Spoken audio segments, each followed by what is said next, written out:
The Key Keeper. A 15-year-old boy called James who lived with his parents in a village called Grey Isle. One day he was playing with his friends. When they got bored of the games, they started roaming around the streets. James realized how wonderful their village was. The grey old waterfall, the white horses, the colourful birds, and the great smell of the food in the stores. Finally, they bid farewell to each other and headed back towards their homes. When James reached his house, he knocked on the door. His dad opened the door. James entered and said to both of his parents, "Can I travel the world?" "You could," said Mum and Dad enthusiastically. The next morning, when James woke up, he ran to the kitchen and found his parents eating breakfast, and his breakfast waiting for him on the table. He finished his breakfast quickly. After 5 minutes, he finished his breakfast and then asked his mom if he could travel the world.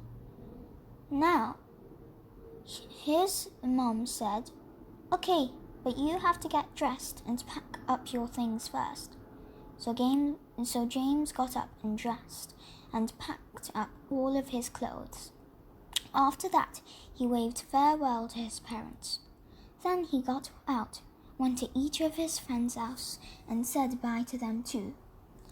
When he had been to all of his friends' houses, he set off to travel the world.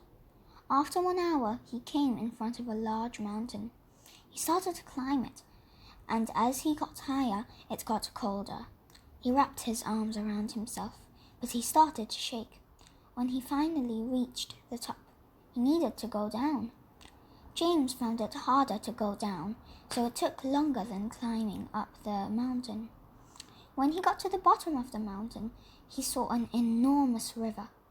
He took a bath in it and when he finished, he changed and saw it was getting late.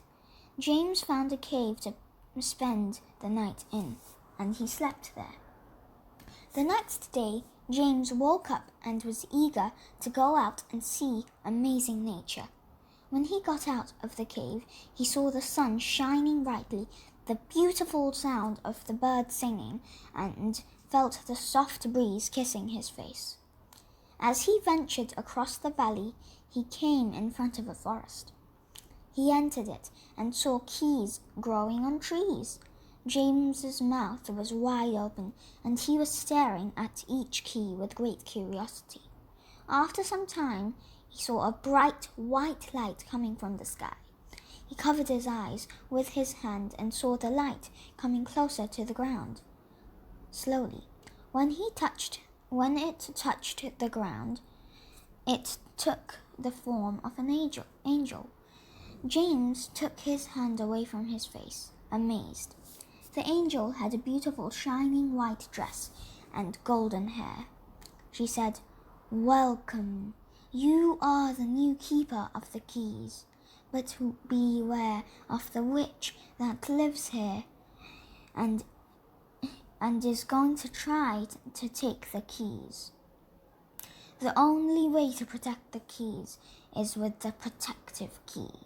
She pointed at the golden key on top of a large tree. "It will repel any of the witch's spells from you." And with that last sentence, she vanished. He tried to climb the tree, but he fell a few times. Then he done it. Just when he got off the tree, he saw an olive green mini tornado coming towards him. After it was 1 meter close to him, it took the form of a witch. She had terrible red eyes, rough grey hair, wrinkly olive green skin, and purple old robes. "So you are the new keeper of the keys," said the witch in a croaky voice. Then she broke out laughing. James put out the key in front of him, ready to fight the witch. "Oh," she said, "getting ready to fight, boy." "Ah, right then," smirked the witch.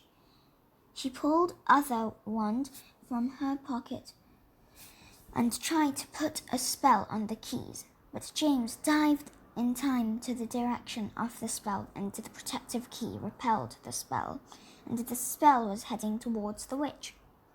The witch dodged it in time, and the spell hit a rock. Then James had an idea.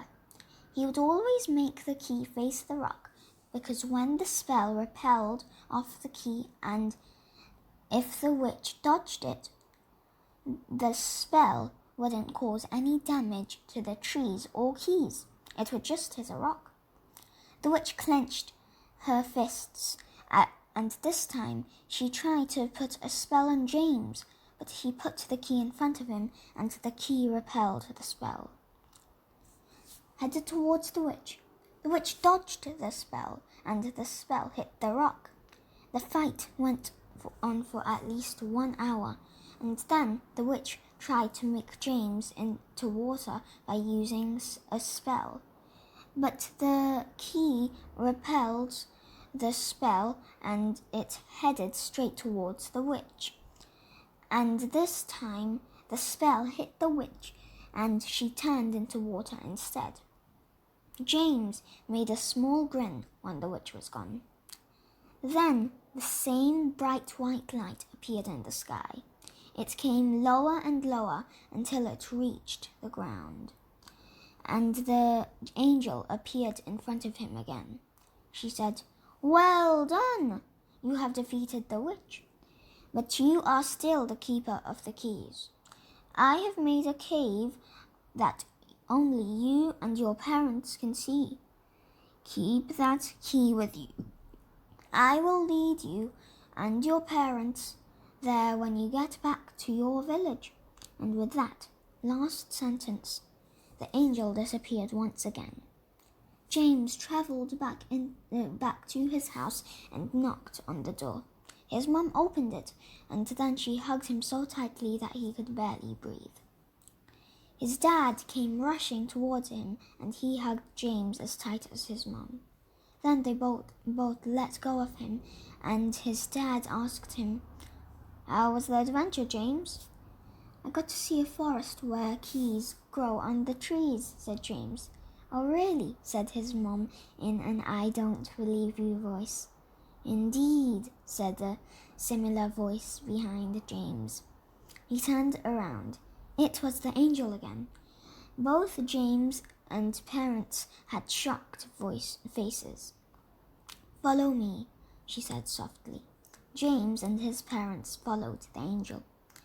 Without another word, they walked for 30 minutes, and then they reached a cave. They entered it and saw lots of doors inside. The angel said, "Choose one door each day. Use the protective key to open the doors. Each door will lead you to different places. But remember, don't be too greedy and choose more than one door each day. If you do, then the doors will be taken away from you." Then the angel disappeared. So James's family listened to the angel and opened one door each day.